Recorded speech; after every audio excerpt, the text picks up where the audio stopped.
آسمان اور زمین سے کسی قسم کا رزق کے وہ مالک نہیں، کسی قسم کے وہ رزق کے مالک نہیں، اور نہ انہیں کچھ طاقت ہے، نہ انہیں کچھ طاقت ہے۔ ان کا کلمہ پڑھو، یہ آیت پڑھ کر کہتے ہیں دیکھو تم کہتے ہو غوث اعظم کی دعا سے میرا کاروبار چل گیا، غوث اعظم کی دعا سے بارش ہوئی ہے، غریب نواز کی دعا سے ہمیں اولاد ہوئی ہے، تو اللہ قرآن میں فرماتا ہے اللہ کو چھوڑ کر ایسے لوگوں کو مت پکارو، اللہ کو چھوڑ کر ایسے لوگوں کی عبادت مت کرو، نہ وہ تمہیں رزق دے سکتے ہیں، نہ وہ تمہیں اولاد دے سکتے ہیں، نہ وہ پانی برسا سکتے ہیں، ان میں کوئی طاقت نہیں ہے۔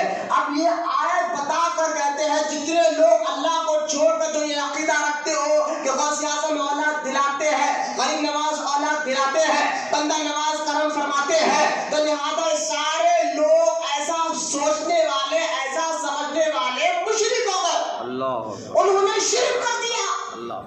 کیوں بھائی؟ بارش اللہ برساتا ہے، رزق اللہ دیتا ہے، تم لوگ غوث اعظم کیوں گئے؟ میں نے کہا دیکھو ہم بھی غوث اعظم سے کہتے ہیں سرکار دعا فرمائے اللہ سے، ہم یہ نہیں کہتے غوث اعظم معاذ اللہ خود سے کوئی کام کرتے، ہم یہی کہتے ہیں اللہ کی عطا سے غوث اعظم کرم فرماتے ہیں، اللہ کی دی ہوئی طاقت سے غریب نواز کرم فرماتے ہیں، اللہ کی دی ہوئی طاقت سے بندہ نواز کرم فرماتے ہیں۔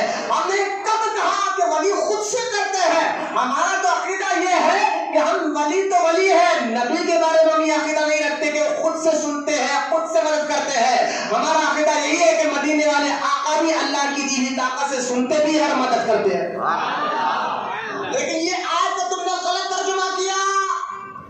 آیت جو اچھا سنو، یہ آیت جو میں نے پڑھی ہے، اب اس کو سمجھنا ہے تو اس کے کچھ اصول ہیں۔ ہاں، بغیر اصول کو سمجھا پر نہیں سمجھ سکتے۔ اصول کیا؟ کہ آیت جب اللہ قرآن میں یہ آیت اتارا ہے نا سورہ نحل کی، کیوں اتری، وجہ کیا تھی اترنے کی، واقعہ کیا تھا اترنے کا، یہ سارے بیک گراؤنڈ دیکھا جاتا ہے، ہر آیت کے بدلے شان نزول دیکھا جاتا ہے، کس کے اوپر اتری دیکھا جاتا ہے۔ اب جو یہ آیت اتری ہے نا، اس آیت کے بارے میں اللہ کو چھوڑ کر غیر من دون اللہ، دیکھو اللہ قرآن میں بتا، میں آپ کو اپنا ترجمہ بتا رہا ہوں۔ اللہ فرماتا ہے وَيَعْبُدُونَ مِن دُونِ اللَّهِ، اے محبوب یہ اللہ کو چھوڑ کر، یعبدون جو اللہ کو چھوڑ کر بتوں کی عبادت کر رہے ہیں۔ دیکھیے عبادت کا لفظ کیا ہے؟ وَيَعْبُدُون، عبادت کر رہے ہیں۔ یہ کیا لکھا؟ اللہ کو چھوڑ کر لوگوں کی عبادت کر رہے ہیں، لوگ کا لفظ نہیں ہے۔ اللہ کو چھوڑ کر یہ غیروں کی عبادت کر رہے ہیں، من دون اللہ، یہ غیروں کی عبادت کر رہے ہیں۔ ان سے کہو کہ یہ لوگ جو غیر کی عبادت کرتے ہیں، نہ یہ تمہیں پانی دے سکتے ہیں، نہ رزق دے سکتے ہیں، نہ ان کو کوئی طاقت ہی نہیں، ان کی کوئی حساب ہی نہیں۔ اب یہ آیت کیوں اتری؟ تو پہلے اس آیت اترنے کی وجہ جانو، شان نزول جانو، اور کس کے لیے اتری یہ معنی جانو۔ یہ آپ جانے بغیر آیت کا صحیح مفہوم سمجھ ہی نہیں سکتے۔ آؤ تفسیر کبیر امام فخر الدین رازی رحمۃ اللہ تعالی علیہ اور حضرت محمود آلوسی رحمۃ اللہ محمود علامہ شیخ محمود رحمۃ اللہ تعالی علیہ تفسیر روح المعانی اور تفسیر کبیر، کیونکہ بیان ریکارڈ ہو رہا ہے، میں ایک بڑی تفسیر معتبر تفسیر کے دو نام لے رہا ہوں جس کو ساری دنیا میں پڑھا جاتا ہے۔ اب ان سے پوچھو یہ سورہ نحل کی جو آیت ہے اتری کیوں، کس کے لیے اتری؟ تو اللہ امام فخر الدین رازی رحمۃ اللہ تعالی علیہ فرماتے ہیں اصل میں یہ آیت بتوں کے لیے اتری، اور یہ آیت سے مراد مومن نہیں تھے، اللہ مومنوں حضور کے دور میں مسلمانوں سے نہیں کہہ رہا تھا، اللہ تعالیٰ حضور کے ذریعے کافروں سے یہ بات کر رہا تھا، مشرکوں سے یہ بات کر رہا تھا۔ توجہ کرے، اللہ مشرکوں کو کہہ رہا تھا محبوب ان سے کہو نا، ان سے کہو یہ اللہ کو چھوڑ کر غیر کی عبادت کرتے ہیں۔ یہ آیت اتری مشرکوں کے حق میں، کافروں کے حق میں، اور یہ آیت پڑھا جاتا ہے درگاہ پہ جانے والوں کے حق میں، مسلمانوں کے حق میں۔ میں کہتا ہوں اتنا بڑا جھوٹ تمہارے مولوی مانتے ہو، اتنی بڑی غداری آج کے مسلمانوں کے ساتھ کی جا رہی ہے، اور آپ مجھے بتائیے یہ اپنی کتاب میں جو چاہے لکھے، جو چاہے بولے، اور ہم خاموش ہیں، آپ لوگوں کے ایمان برباد ہونے دیں نا۔ اس لیے سنی عالم بیٹھ کر منبر پر کان میں ہی میدان میں بولنے کے عادی ہوتے ہیں، اور ان کی خباثت ہم نہیں بتائیں گے، ان کے نقصانات آپ کو نہیں بتائیں گے تو آپ بچیں گے کیسا؟ میں ہاتھ جوڑ کر ان لوگوں سے کہوں گا جو کہتے ہیں کسی کو برا مت بولو، سب کو لے کر چلو۔ میں کہتا ہوں یہ اگر تمہارے ماں باپ کو گالی دینے والے کو تم سلام نہیں کرتے، تم اس سے ہاتھ نہیں ملاتے، تم اس کی صحبت میں نہیں بیٹھتے، اور جو اللہ اور اس کے رسول کی شان میں گستاخیاں کرے، جو اولیاء اللہ کی شان میں گستاخیاں کرے، وہ ہمارا بھائی نہیں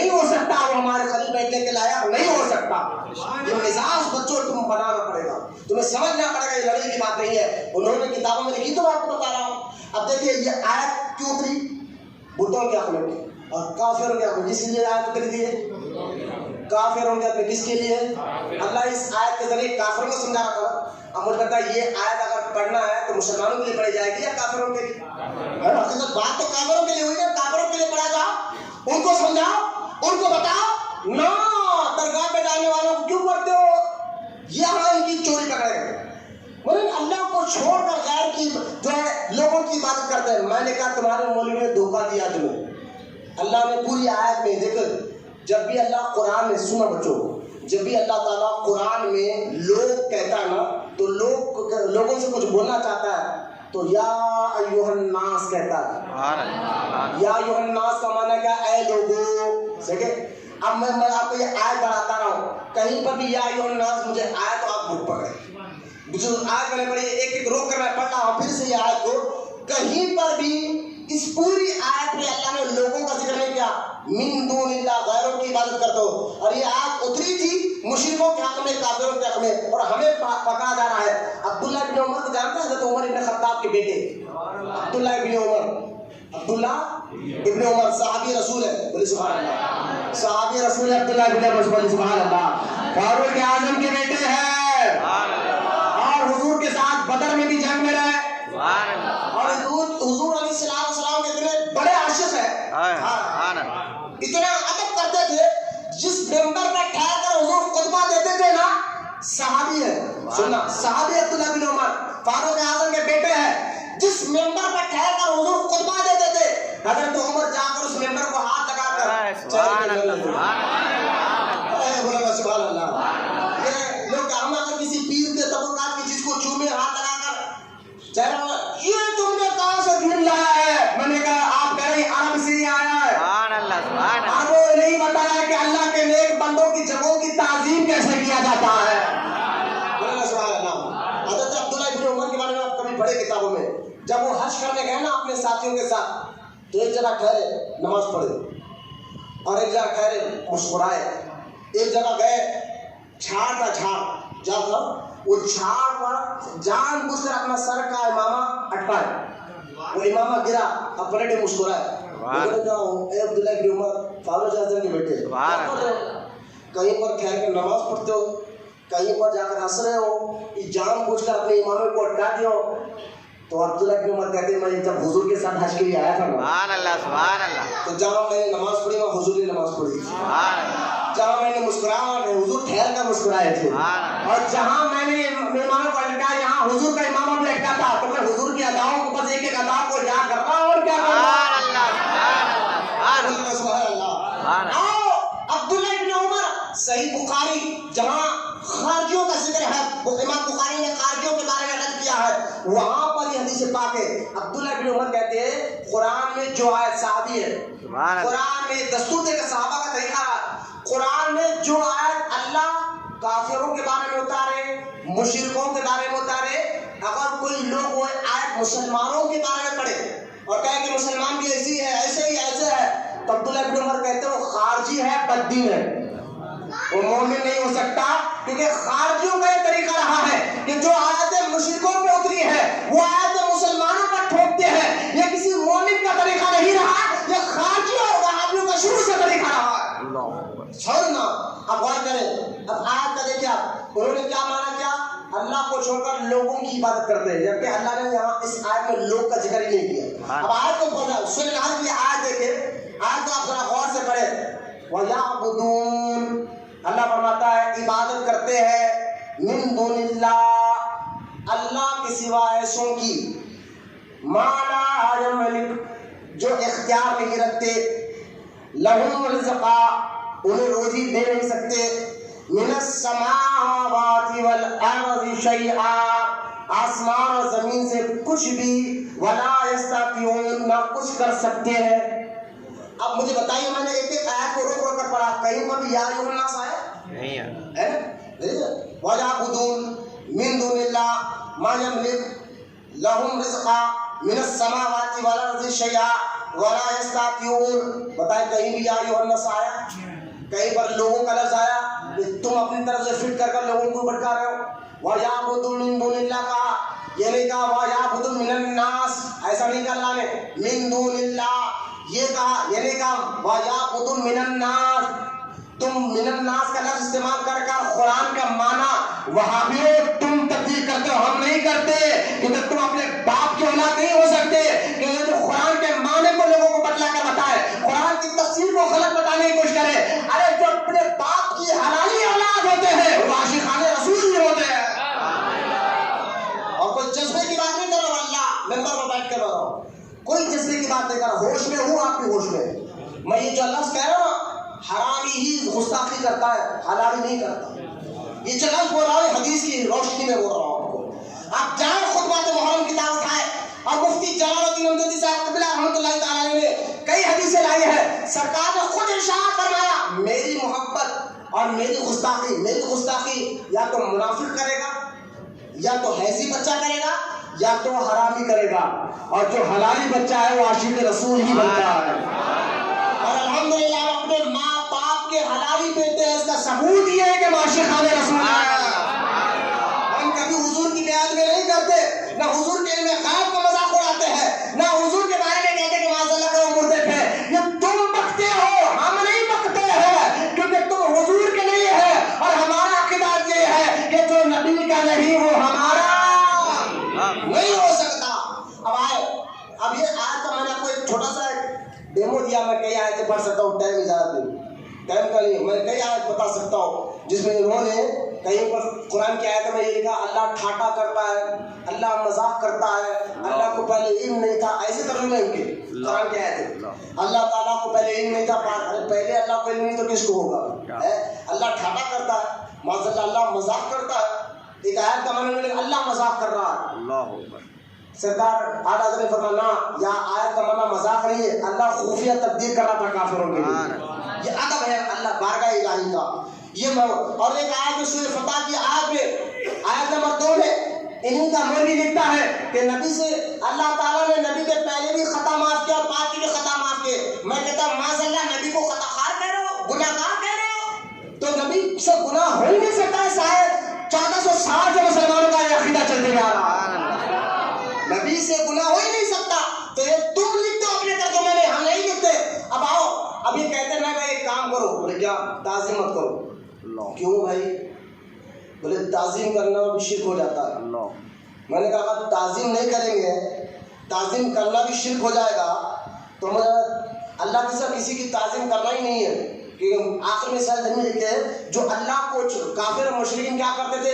اللہ کو چھوڑ کر غیروں کی اللہ جیسی تعظیم کرتے تھے، لہذا تم بھی اپنے نبی ولی کی ایسی تعظیم کرتے ہو جیسی تعظیم اللہ کی کرنا ہے، شرک ہے۔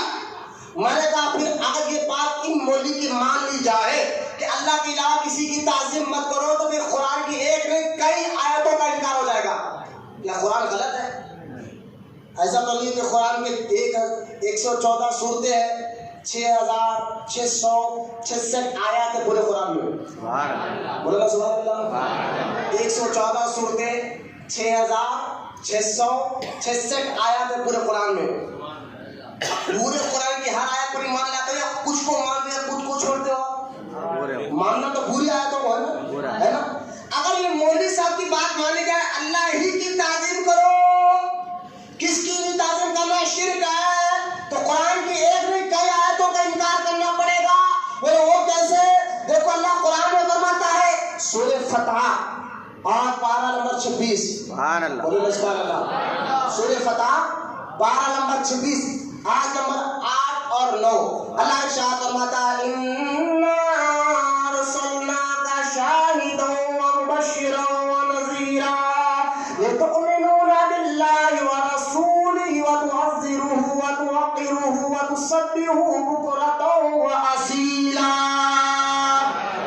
اللہ قرآن میں فرماتا ہے بے شک یہ نبی اِنَّا بے شک أَرْسَلْنَاكَ شَاهِدًا، بے شک یہ نبی تمہارے لیے گواہ بن کر آئے، نذیرا تمہیں ڈر سنانے کے لیے آیا ہے اور یہ تمہیں خوشخبری سنانے کے لیے آیا ہے۔ اللہ آگے فرماتا ہے لِتُؤْمِنُوا بِاللَّهِ، اور سنو اللہ فرماتا ہے اللہ پر بھی ایمان لاؤ اور رسول پر بھی ایمان لاؤ۔ سبحان اللہ، یہ جو نبی ہے جو تمہیں ڈر سنانے آئے ہیں، خوشخبری دینے آئے ہیں، یہ نذیر ہے، اللہ کی طرف سے گواہ بن کر آئے ہیں۔ اللہ فرماتا ہے اب اللہ پر بھی ایمان لاؤ، رسول پر بھی۔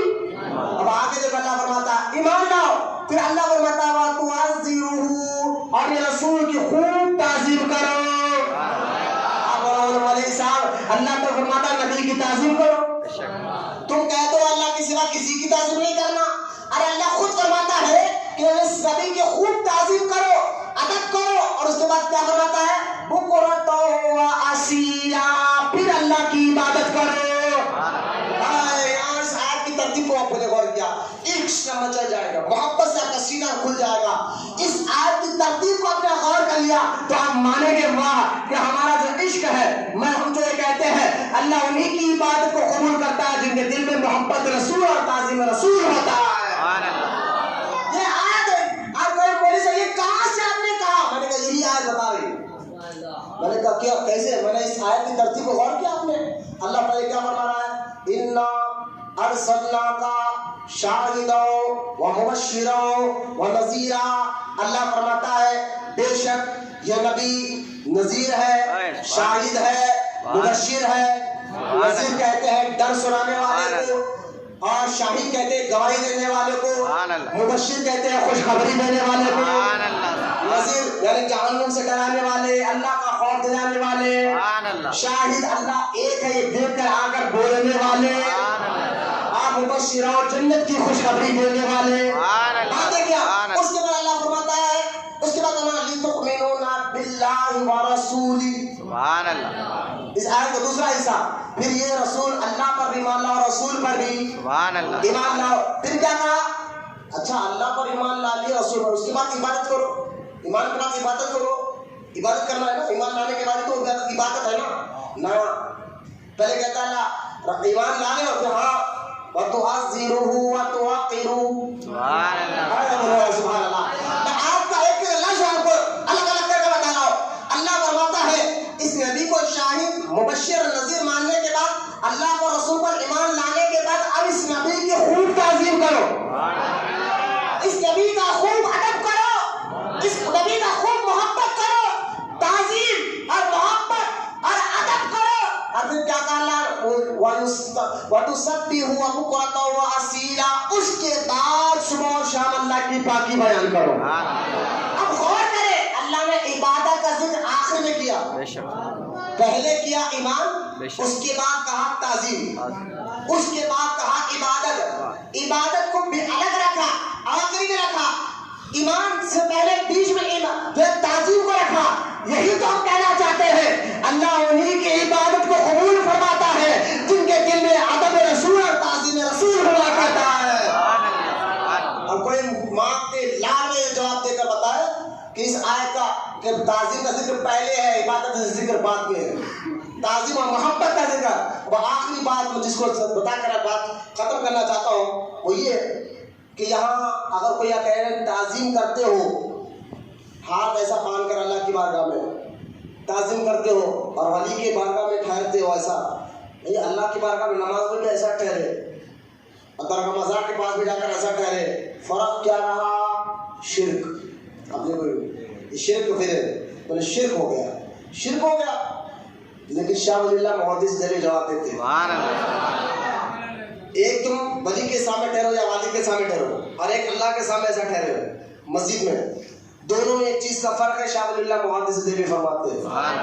لیکن پہلے آخر میں میں ایک بات بتا دوں، عبادت کا معنی آپ سمجھ جائے، شرک آپ کو سمجھ جا رہا ہے۔ عبادت ایک عربی لفظ ہے، اس کا معنی کیا ہے؟ عبادت، عبادت کا معنی ہے کسی کے آگے حد سے زیادہ عاجزی اور انکساری کرنا۔ اس کو کیا کہتے ہیں؟ اس کو عبادت کہتے ہیں۔ کیا کہتے ہیں؟ ارے یار بولو نا سبحان اللہ، غور کرو، میں آپ کو معنی بتا رہا ہوں، اسے سمجھنا ہے۔ روز تو اللہ کی عبادت کرتا ہوں، عبادت کا معنی ہی نہیں مانا تو پھر کیا کر رہے ہو؟ عبادت کا معنی کیا ہے؟ کسی کے سامنے حد سے زیادہ عاجزی اور انکساری کرنا۔ عاجزی انکساری کو عربی میں عبادت کہتے ہیں، عاجزی انکساری۔ اب مجھے بتائیے سب سے بندہ سب سے زیادہ اس کی جو رعب دار چیز اس کے جسم میں وہ کیا؟ پیشانی۔ کیا ہے؟ اگر وہ کسی کے ساتھ پیشانی جھکا دے تو سمجھنا کہ فلاں کی بہت زیادہ تعظیم کر رہا ہے، بہت زیادہ کر رہا ہے۔ تو سب سے زیادہ جو جو رعب کی چیز بندے کی اور پیشانی ہے اور ہم اللہ کی بارگاہ میں جھکاتے ہیں. سبحان اللہ. یہ صرف جھکتی کا عمل ہے. اللہ کی بارگاہ میں جھکتے ہیں نا, عبادت کے لیے جھکتی ہے, کیونکہ ہم اللہ کے سامنے کہتے ہیں مولا تو سب سے زیادہ تیری تعظیم کرنے کے لائق ہے اور تیری عبادت کرنے کے تو لائق ہے اور کوئی نہیں ہے. تو یہاں بات کریں تو لہٰذا اب دیکھیں اللہ فرماتا ہے نبی کی تعظیم کرو. اب تعظیم کا معنی کیا ہے؟ جب عبادت کا معنی آپ سمجھ گئے کہ عاجزی ان کے ساری کسی کے سامنے گئے.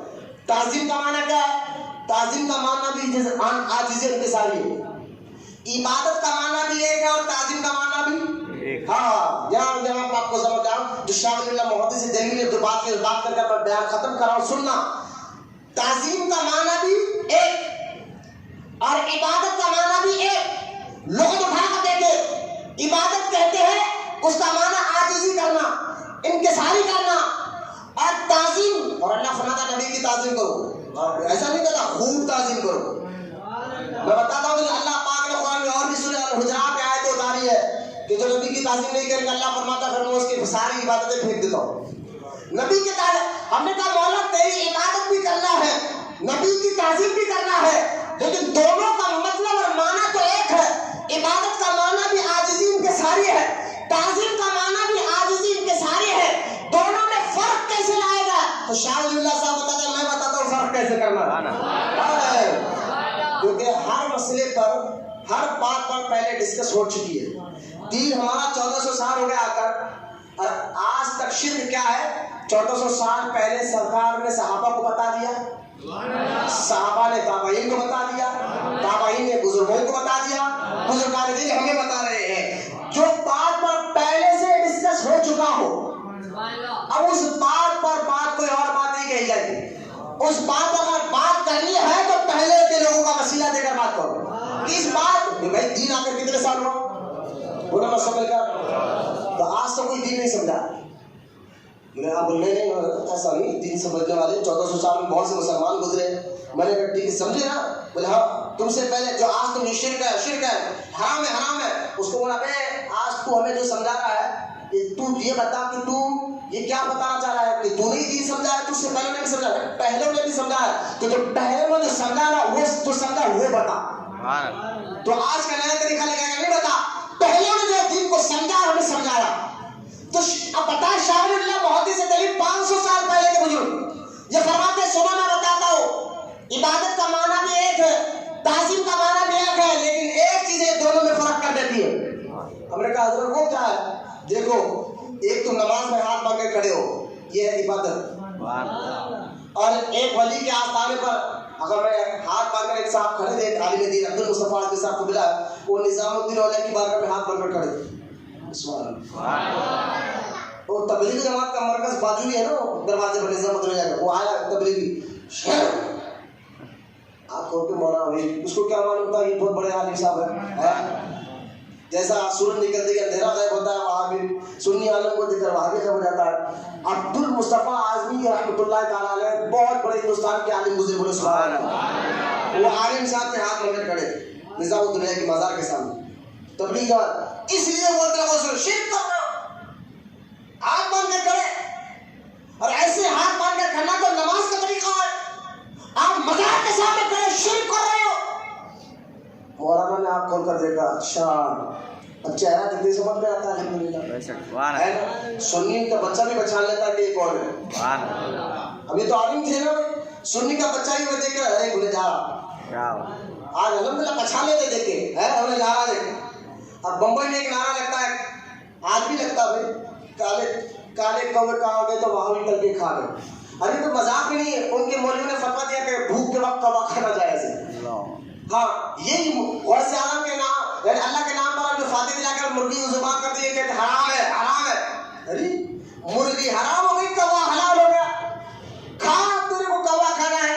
ہمیں تو غوث اعظم کے نام پر یعنی اللہ کے نام پر ہی تو ذبح ہوتا ہے کہ غوث اعظم کا مرغا جائز ہے اور وہ تجھے حرام نظر آ رہا ہے. تو میں نے کہا تیری قسمت میں وہ کوے لکھے ہیں, ہماری قسمت میں غوث میں بکرا اور گائے اور یہ مرغی لکھے. یہ اپنے اپنے قسمت کی بات ہے.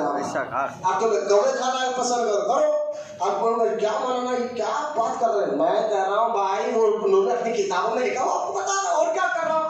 آپ نے کچھ نے لکھا بھائی کبھی کھانا، میں نے کہا رشید احمد گنگوہی نے فتوی رشیدیہ میں لکھا، جا کے پڑھ بھائی، کتاب میں مارکیٹ میں آگے کتاب ملتی ہے، جا کتاب کرے، اگر وہ پڑھنے آتا ہے تو فتوی رشیدیہ میں رشید احمد گنگوہی سے پوچھا گیا حضرت 11ویں شریف میں لوگ مرغے کاٹتے کھا سکتے کیا؟ حرام۔ اچھا حرام ہو گیا۔ حضرت بھوک لگی تو کوا لے گئے تو کاٹ کے کھا سکتے گا؟ بولے ہاں کھا سکتے ہیں۔ میں نے کہا میں تمہاری کتابوں کی بات کر رہا ہوں، خیر ابھی عالم صاحب ہے، ہم سے نہیں بولتے بیٹا، پھر ہم جو ہے نا تم بیچارے بھولے بھالے سننے کو بتا سکتے ہو، ہمیں سامنے نہیں آنا ہے۔ ایک صاحب ایک عالم سے آ کر بولے حضرت، بولے کیا؟ دیکھو لوگ کعبے میں طواف کے لیے جاتے ہیں، بولے ہاں، آج لوگ جو ہے مذاق کا بھی طواف کر رہے ہیں، بولے ہاں، لوگ جو ہے یہ کر رہے طواف کر رہے ہیں، بزرگان دین کے پاس جا کر پانی مار کر پھینک رہے، وہاں لوگ زمزم پیتے ہیں، یا لوگ مزار پہ سے مار کر پانی پیتے ہیں، شرک ہو گیا، شرک ہو گیا، شرک ہو گیا۔ مولانا نے کہا سن لیا، بول دیا، بولے ہاں سن، تو کعبے کا طواف کر رہا ہے، بولے ہاں، غیر مسلم جا کر مندر کا پھر رہا، شرک ہو گیا۔ کیا بات، تو زمزم پی رہا، بولے ہاں کیوں پی رہا؟ تعظیم اللہ کی عبادت بھی ہے، پانی پیو، زمزم پیٹ بھر کر پیو، اللہ قرآن میں فرمایا، حدیث میں بھی آیا، بولے سبحان اللہ۔ زمزم پی رہا ہے، بولے غیر مسلم گنگا جمنا کی تمانی کو پیتے ہو، شرک ہو گیا۔ کیا بات، کیا تم نے لاجک نکالی ہے؟ جو وہ کرتے ہو تم نہ کرو، شرک ہو جائے گا تیرا۔ اب اچھا غیر مسلم منہ سے کھانا کھاتا، تو کہاں سے کھاتا ہے؟ یہ کیا بات ہوتی ہے؟ جو وہ لوگ کہہ رہے تم بھی کر رہے، جو لوگ کر رہے تم بھی کر رہے، درگاہ میں بھی یہ ہوتا ہے، ان کے پاس ان کی عبادت خانہ میں بھی یہ ہوتا ہے، یہ ہوتا ہے۔ میں نے کہا فرق نکالو، سمجھے نا؟ اب غور کرے، جہاں تعظیم آخری بات ختم کر رہا ہوں، شاہ اللہ محدث علی کی بات دے کر، لیکن یہ واقعہ سنانا ضروری تھا آپ کو۔ دہلی میں جو نظام الدین کے پاس عبد المصطفیٰ اعظمی صاحب قبلہ رحمۃ اللہ تعالیٰ کھڑے تھے، آ کر وہ حضرت شرک کر رہے ہیں، نماز کی طرح کھڑے ہیں، تو بولے کیسے کر رہے؟ ہاتھ چھوڑ کر کھڑے۔ حضرت نے کہا ہاتھ چھوڑ کر کرنا بھی تو نماز کا طریقہ ہے، دونوں ہاتھ چھوڑ کر آپ کو کھڑے، سمیع اللہ لمن حمیدہ میں کیا کرتے ہو؟ نماز میں ہاتھ چھوڑے رہتے نا۔ اب ہاتھ انہوں بولے ہاتھ باندھنا اگر نماز کا طریقہ ہے تو ہاتھ چھوڑ کر ٹھہرنا بھی نماز کا طریقہ ہے۔ مولوی صاحب تم پان کے ڈبے میں ہاتھ چھوڑ کر کھڑے تھے تو پان کے ڈبے کی عبادت کر رہے تھے، کیا بات، ہاتھ چھوڑے کھڑے تھے وہاں پر بھی، تو وہ ہاتھ بولا نہیں تمہارے سے بات کرنا ہی بیکار ہے۔ بولا تو چھیڑا کیوں؟ اب نکل گیا جواب سے، باہر نکل گیا۔ اب آئے میں فرق بتا کر کہ ہاتھ باندھ کر بازار کے سامنے ٹھہرے تو ایک تعظیم، یہی مسجد میں آ کر ٹھہرے تو عبادت، دونوں میں فرق کیا ہے؟ تو میں نہیں بتا رہا ہوں، شاہ ولی اللہ محدث دہلوی یہ سمجھ گئے تو شرک سمجھ میں آ جائے گا۔ شاہ ولی اللہ محدث دہلوی رحمۃ اللہ علیہ فرماتے ہیں ان دونوں میں فرق کرنے والی چیز وہ نیت ہے۔ سبحان اللہ، نیت ہے، تم دل میں ہی نیت کرے رہو، اللہ کی بارگاہ میں ٹھہرے، نیت اللہ کو سجدہ کرنے کی تو یہ عبادت ہے، اور تم ولی کے سامنے کرو، نیت ہو کہ نبی کی تعظیم، ولی کی ادب میں کرے ہے، تعظیم میں کرے تو یہ عبادت نہیں، یہ تعظیم ہے۔ یہ نیت فرق کر کر بتاتی ہے انشاءاللہ۔ لیکن وقت ختم ہوگا، میں تو چاہتا تھا میں آپ کو یہ بتاتا ہوں، سنو کہ سرکار نے تو فرمایا کہ میری امت شرک کرے گی ہی نہیں۔ اس حدیث پر انشاءاللہ اللہ اگر زندگی دیا اللہ تو آنے والے جمعہ میں ہم بحث کریں گے، میں آپ کو بتاؤں گا کہاں پر یہ حدیث لکھی ہوئی ہے جس میں سرکار نے خود فرمایا میری امت شرک نہیں کرے، بولنا شرک۔ آج یہ کون ہے بھائی ہمیں شرک کا فتویٰ دے رہے سو ہے؟ تیری بات مانے یا رسول کی بات مانے؟ رسول کی بات، ہم عاشقان رسول ہی کی بات مانیں گے۔ سرکار نے فرمایا میری امت شرک کرے گی نہیں، بے شک، اور اس صحیح بخاری کی حدیث ہے، ایسا بھی نہیں تم بولے یہ عظیم حدیث ضعیف ہے، وہ ہے، میں بتاؤں گا ٹک ٹاک کر انشاءاللہ، لیکن اللہ اس حدیث پر بات کروں گا اس بہت بتا۔ پھر آنے والا جمعہ بھی میں نے بتا دیا کہ انہوں نے قرآن کی آیتوں میں کہاں غلطی کی، ترجمہ کیسا غلط کیا، اور تعظیم میں اور توحید میں یعنی عبادت میں اور تعظیم میں فرق کس چیز کا ہے، اور اللہ عبادت کا بھی حکم دے رہا ہے تو تعظیم کا بھی حکم دے رہا ہے قرآن میں آیتیں، میں نے اس پر بھی بات کی۔ اور توحید اور بتوں کے نام پر جو آج مورتیاں بنی گئی ہے وہ کسی ولی یا نبی کے نام پر نہیں بنی گئی تھی، یا ابراہیم علیہ السلام یا نوح علیہ السلام کے نہیں بنی گئی تھی، وہ ایک جو ہے ستاروں کے نام پر بنی گئی تھی۔ میں نے اس پر بھی بات کی ہے کہ جو لوگ آپ کہہ رہے ہیں، اور وسیلہ ذریعہ صرف کافر مشرک بتوں کو وسیلہ ذریعہ نہیں، ان کو عبادت بھی کرتے تھے، اور نبی اور ولی کو ذریعہ سمجھتے عبادت نہیں کرتے. یہ فرق ہے ان کے ہمارے میں. اللہ اس فرق کو سمجھنے کی ہمیں توفیق عطا فرمائے. اللہ تعالیٰ ہم تمام کی دعاؤں کو قبول فرمائے. ہمارے ظاہر باطن جسم روح دل کو پاک بنائے. اللہ ہمارے دلوں میں علم نافع کو داخل فرمائے. ہمیں سچا عاشق رسول بنائے اور ہماری نسلوں میں قیامت تک عاشق رسولوں کو پیدا فرما. اے اللہ ہمیں توحید کو سمجھنے اور اس عمل کی توفیق عطا فرما. مولا ہر سنی مسلمان کو بدعقیدہ تحریر کو اور وہابیوں سے ہمارے ایمان اور عقیدے کی حفاظت فرما.